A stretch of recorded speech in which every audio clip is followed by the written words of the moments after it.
អីទៅលោកម្ចាស់លោកយកបែកបាក់ខ្លាំងណាស់មិនអាចប្រើប្រាស់ទៀតទេក្រោយពេលយើងទទួលព្រះអង្គហើយយើងគួរតែបង្កើតរាជធានីនៅឯដាប់សាតំបន់យិនជើងស្រុកស៊ីសៀនហេតុអីពីព្រោះនោះជាតំបន់ពិសេសរបស់លោកម្ចាស់លោកម្ចាស់ត្រូវទុកព្រះអង្គនៅក្បែរខ្លួនទើបលោកម្ចាស់ស្ងប់ចិត្តការពិតលោកម្ចាស់គិតគូររួចទៅហើយគ្រាន់តែលោកម្ចាស់មិននិយាយត្រង់ស៊ីអ៊ីបែបបាជាលោកយល់ច្បាស់ពីចិត្តយើងខ្លះម្លេះលោកម្ចាស់នេះជាទូនាទីរបស់ខ្ញុំដែលជាកូនចៅ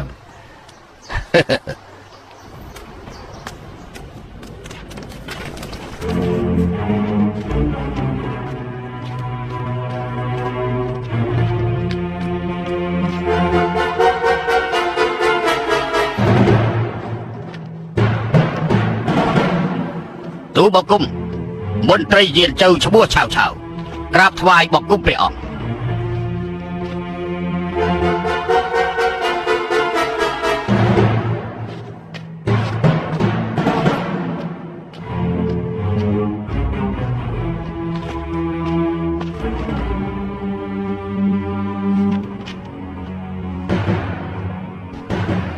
មន្ត្រីស្មោះត្រង់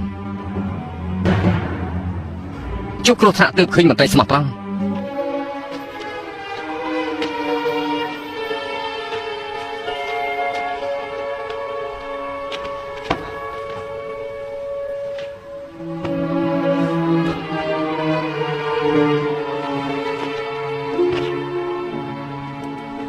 លោកម្ចាស់ក្រោកឡើងទៅ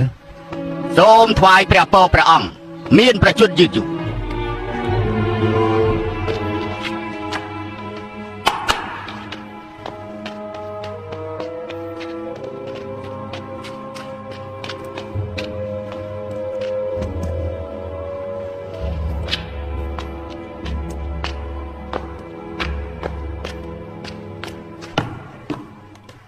ព្រះអង្គសំយាង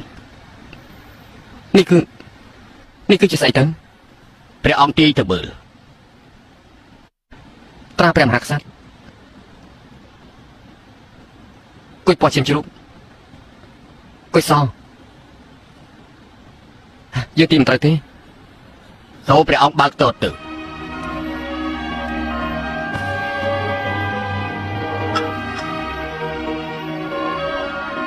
ព្រះអង្គនេះគឺជាសុបមន់ដែលទើបតែស្ងោរហើយ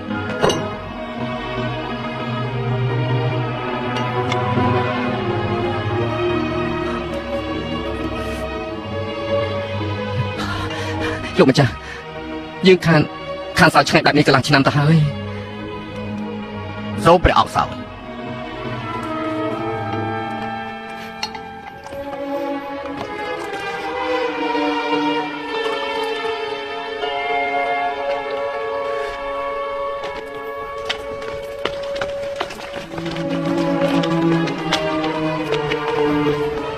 លោកម្ចាស់ទៀតឡើយសូមអញ្ជើញហូបអាហា